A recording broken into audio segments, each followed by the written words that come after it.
7th graders, it's great to be back with you again tonight. We are going to continue in our gospel series, and I hope that you have a really fruitful discussion. We're going to talk a lot about identity, and honestly, identity can be really hard because we tend to wrap ourselves into things that are outside of how God sees ourselves.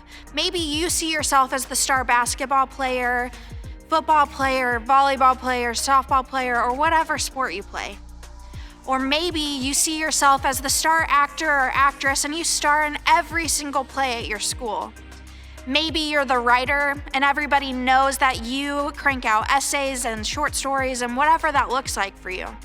Maybe you're the artist, maybe you're the video game player, or maybe you just drive yourself in academics and that is how you see yourself. But that's an issue. We need to see ourselves how God sees ourselves. And it's not a bad thing to drive ourselves and motivate ourselves by those things, but we need to focus on who God sees us as first, because all of the other things are temporary in our life. But the way God sees us is steady and stable throughout our whole life. And so tonight, as you begin your discussion, I just wanted to read some scripture that can remind us about the truth of how God sees us. And we will be in Psalm 139. I'm going to read verses 1 and 2, and then 13 through 18. If you want, you can join along or you can look it up later. It says, "O Lord, you have examined my heart and you know everything about me. You know when I sit down or stand up. You know my thoughts even when I'm far away. You made all the delicate inner parts of my body and knit me together in my mother's womb. Thank you for making me so wonderfully complex.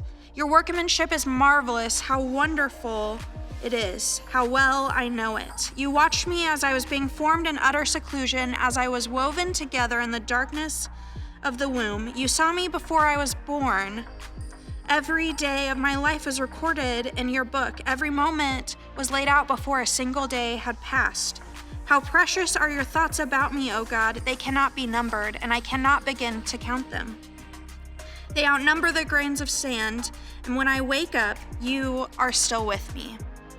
And so tonight, I hope you have a really great discussion and learn what it looks like to have an identity in Jesus.